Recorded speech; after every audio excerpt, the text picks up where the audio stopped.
So let me reveal some important trade secrets that I probably shouldn't even tell you. It's bad for my main training business, but I do want to share it with you. Here's how I start every media training I do. Whether it's with a world-famous politician, a billionaire CEO, or just a 20-year-old who's getting ready to be interviewed by a college newspaper. It's exactly the same way.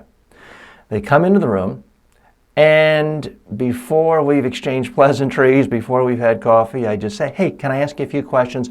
I turn the video camera, the light right on them. I stick a microphone in their face, and I start asking questions.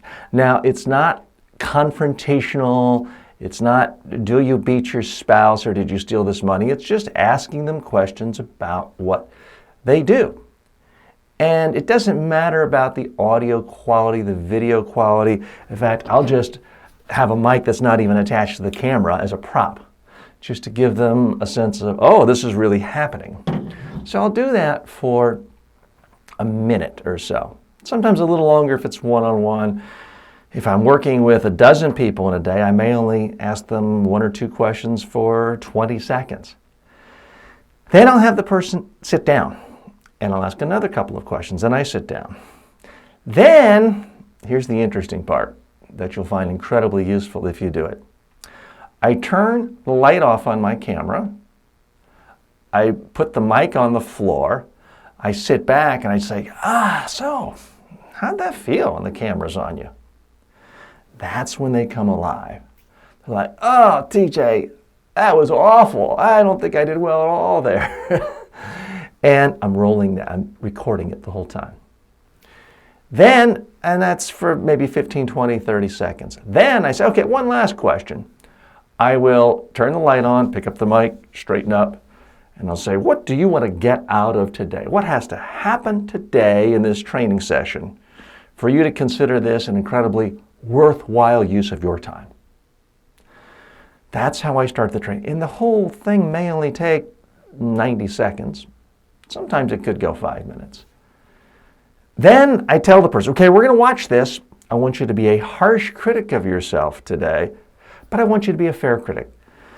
And a fair critic points out not just weaknesses, flaws, but also strengths. So I want you to watch this, get out a clean sheet of paper, put a column down the middle, talk about what you like, don't like. But again, I want something on both sides of the column, okay? They agree. So then I play the video. They're watching it. And typically you see looks of for the standing one, and then it goes right to the seated one, then it goes to the secret one. Now, quite often there's a little bit of a laughter, so I didn't know you were recording that.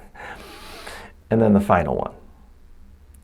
Then I stop the video, have the person stand up, turn the light on, I say, okay, now give me your critique, but here's the catch.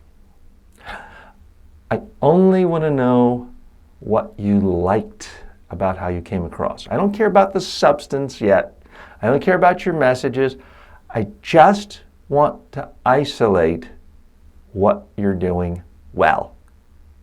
And forgive me, I'm letting you know right now, I will be rude. I will rudely interrupt you if you start talking about things you don't like.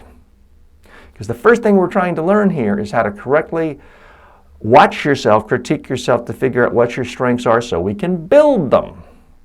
People think the real value is learning what not to do, and the real value is learning what to do more of. Now, sometimes people say, well, I didn't like anything.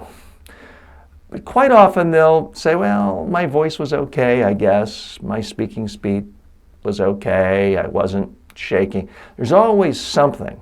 Now, occasionally, they won't see it, but others in the room, if you are doing a group training, a rehearsal session. If it's just you working with one client or one customer, they may say, I hate everything. It's going to be up to you to isolate what they're doing well. This is critically important.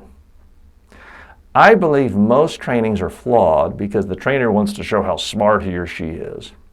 So they do a longer interview up front, and then they'll tell the person 73 things they're doing wrong.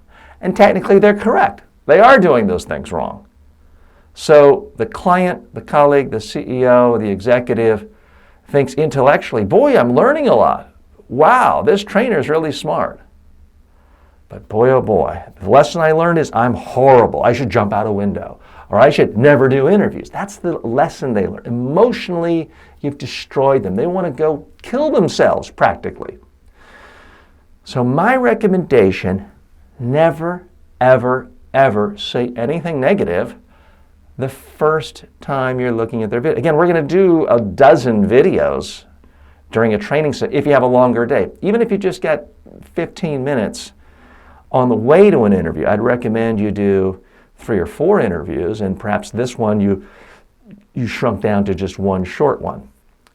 So that is the first important step, is you've got to record them in these different situations, and then you have to force them to just isolate the things that they like, and for you to say what you like. You've got to build a sense of a base. You got to give people a sense of, here are my core communication strengths. Absolutely critical before you do anything else.